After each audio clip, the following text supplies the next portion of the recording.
We've got Molly Meatball McCann taking on Tullius Santos, and we spoke about Molly McCann just a little bit earlier in the evening. I love Molly Meatball. First off, the nickname is awesome, but she just seems like a fun person. Her, JJ, and JoJo, which I'm not making jokes there. Those are actually the names of the girls. They just seem like they're so fun and bubbly, and they're almost. Again, I'm not trying to like be degrading or anything to anybody. They're adorable. They're cute outside the cage, and then they're these violent, horrific fighters that would destroy me, even though I've got 100 pounds on them. I just love how they flip that switch. And Molly's that same kind of person. She seems really fun-loving, and then she gets in there, and she's an animal, man. She's got a big right hand. Nice timing, good counters. She's got good head movement, and it seems like she throws these she's got really creative striking these days. Spinning back fist, step-in elbows. I mean, it seems like she's headed the right direction to me. She has that constant threat of changing levels as well. She doesn't do a great job of holding her opponents down, but she does get them down, and if she can establish a dominant position, her ground and pound is insane. The only thing I seem to see her struggling with really is like the reach advantage. When she fought Lipsky, she had a bit of a hard time with the reach thing, and that's where this is going to be a bit of a question mark for me. I want to back Meatball here. I really want to bet on Molly, but Santos has a 6-inch reach advantage, and that is not a small reach advantage. That is a big, big reach advantage. Yeah, we'll definitely have to see how this plays out. I think if you look at like the level of competition, like with McCann, she's fought some really tough opposition. Like even prior to this in Cage Warriors, she was fighting the top-notch fighters, and it looked like that didn't really translate in her debut. She lost to Jillian Robertson, fairly easily in the second round. But she's bounced back since then. I spoke to her. I was in Boston for that fight, her last fight against Bybeta, and she just says she's just taking a different approach. Not putting as much pressure on herself. Really, trying to go back to the basics, and we saw that in the last fight, and obviously a good win, but. A fight where, she definitely, just looked more experienced than her opponent, looked a lot more sort of a step ahead there. But you're right, the reach, that's why she's a favorite here, because she's fighting someone who's only got, two UFC fights, right? One UFC fight. She had the win on Contender Series. That's where I was getting mixed up, and that is Tullius Santos. She's 1-1.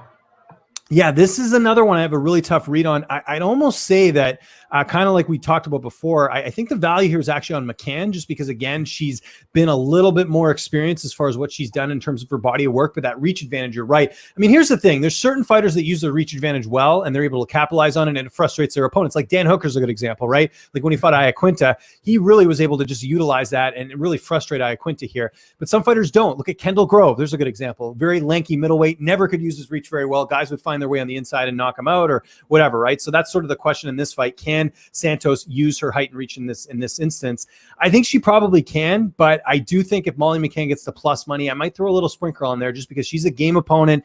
Again, someone that you don't want to count out, has a lot of heart. I just don't see, it being an easy fight for Santos if she does win. So may throw a little sprinkle on there, but like you said, I got to go with the height and reach into this one, and I got to go with Santos.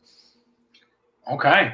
I'm kind of agreeing with everything you said, except for at the very end. I'm looking for any reason I can to back Molly Meatball here. And Coco Berry, I left this comment up on the screen as long as I have, because this is exactly the point for me. She lost to Mara Romero, and that's a bad look. I mean, you make your UFC debut, and that's about as softball as it gets right now.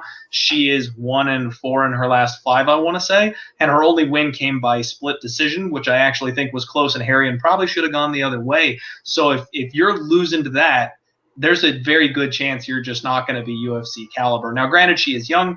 There's a chance that she can improve. But, I mean, the record that got her, here's another one. I'm going to go ahead and put this one up. Santos' record is really bad. Like, I know she's 15-1, but it's extremely padded. And she's got a win over a girl who is no joke, James, 0-10. She's still I'm looking at it somehow, here. 0-1, 0-0. Yeah, it's not looking good. Yeah, it does not speak to somebody who got here legitimately, in my opinion. And I think that Molly's going to be able to make it a brawl. I mean, what I noticed about Santos, she jab leg kicks just on repeat. Jab leg kick, jab leg kick. If you can't close that distance, she'll eat your leg up. But I think Molly's the type of fighter that'll kind of crash the pocket, pin her up against the fence, make it ugly, make it dirty. And Santos doesn't seem to have much of a ground game. So I know Molly kind of struggles to hold her opponents down, but I actually think this is an opponent who she might be able to hold down. I feel like she can get a little bit of ground and pound in, and especially looking at the line, Santos, I think, exactly because of that reach advantage, is a slight favorite here at minus 115. And I'm hoping a little bit more money comes in on her. If I can get even money, plus 110, something like that on Meatball, I'm probably going to take the shot. If it heads the other way and they get to, even money minus 110 across the board, I still might take the shot. I just don't want to pay like minus 130 or anything for Meatball.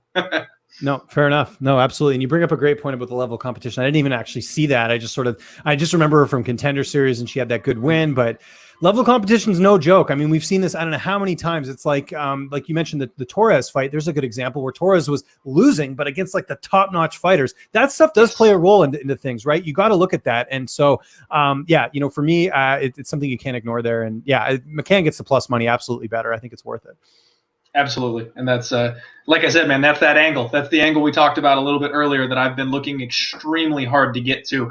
And everybody here in the chat, all 132 of you, are getting that knowledge and info for free. So do me a favor and smash the like button. Subscribe to Odds HQ.